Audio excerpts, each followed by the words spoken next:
You know, this person once said in front of friends, he said, I've never been to a nightclub before. Everyone looked at him with shock because he said, I've never been inside of a nightclub. All of a sudden, a nightclub not being in there is a shock to everyone. Another one said, I've never kissed a girl before. Everyone looked at him in absolute dismay. Not only in dismay, they thought he's a loser. And now they make movies about men who are losers because they can't get women, and they call them wimps and they're cowards. How things have changed around.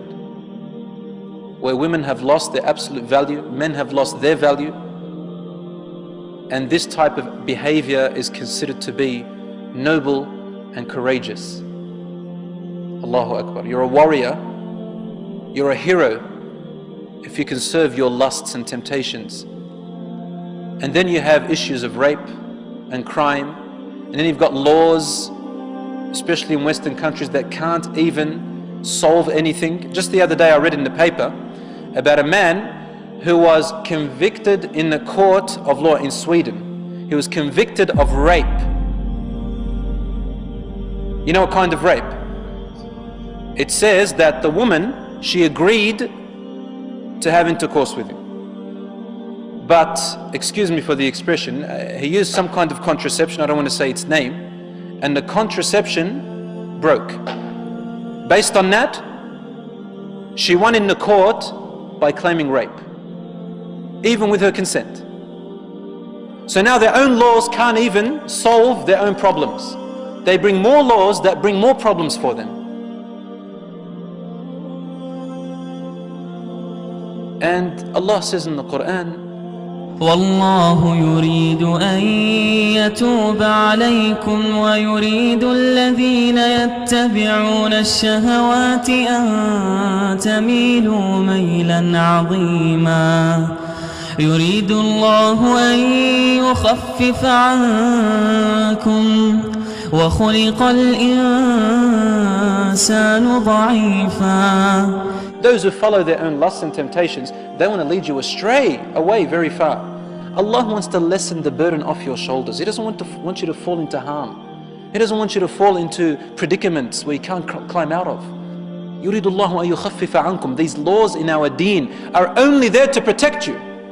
They are not there to cause you harm or restrict you, ya akhi.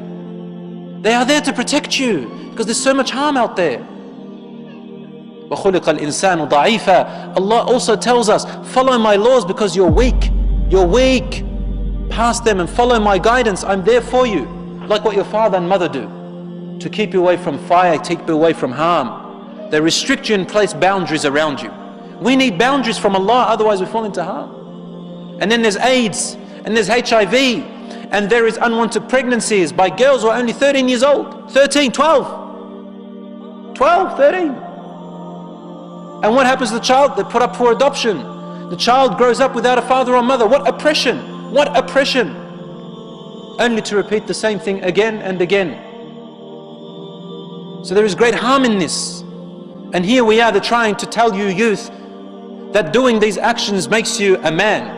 You want to become a man? I dare you to get married. I dare you to get married.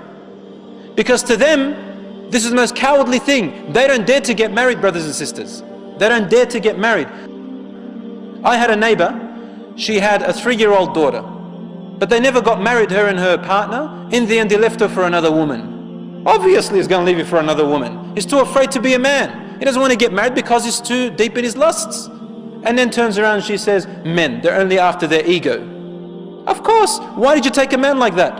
Allah gave us conscience. Allah gave us guidance in our brains to think with. And so Allah forbids us from these things because not to bring us harm. And you know what's sad? Unfortunately, 80% of the time, majority of the time, women are the victims. Women are the victims in this situation. So you can see it's reversed now. What does the man want? The man wants to use and abuse the woman. Use and abuse the woman. And you know what? If these young girls were able to look inside and read what's in the mind of young men these days, wallah, I don't think any of them will even hang around as much as 10 kilometers away from a man, close to a man. They wouldn't want to.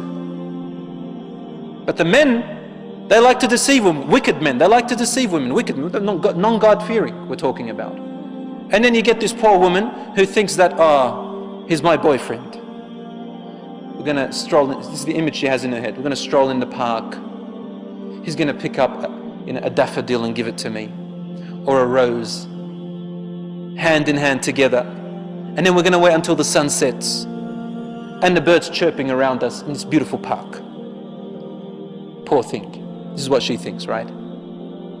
But the man is thinking about one thing. And he's going to tolerate all of that until he gets to it. I'm talking about men with diseases in their heart, and there are many of them today. With the tabloid, with all the sceneries that you have out there, and all the things that are occurring, I feel very sorry for a lot of women, and I feel very sorry for a lot of men who have sold their youth and sold their chastity, sold their dignity to be so